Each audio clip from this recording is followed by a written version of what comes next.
Hermione Kitson has this story.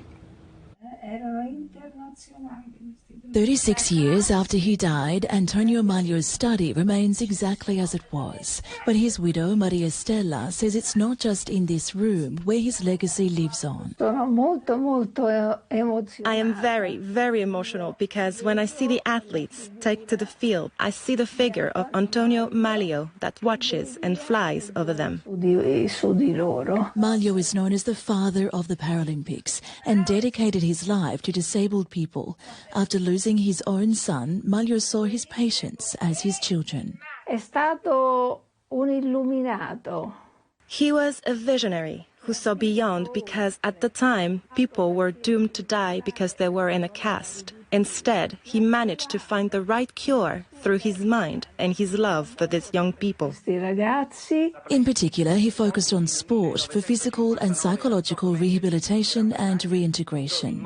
In 1959, he announced alongside his friend, neurologist Sir Ludwig Goodman, that he would bring Britain's Stoke Mandeville Games for disabled people to Italy. I want to thank in a special way Dr. Goodman, who has agreed that the Stoke Mandeville Games next year shall be held in Rome, after the Olympic Games, on the same sports grounds of the 17th Olympiad.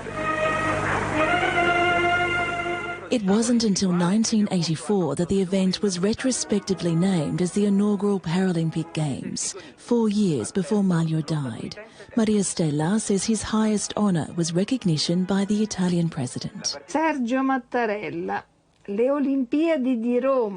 Mattarella, the Rome Olympics of 1960, left an important mark on the international community, the first Paralympics. Here in 1960, 400 disabled athletes gathered from 23 countries to compete across 8 sports. While this year in Paris, 4,500 Paralympians will participate from 150 countries, while the number of sporting events has almost tripled. This year, Italy has sent its biggest ever contingent of Paralympic athletes. Maria Stella says whatever the results, the team is already victorious.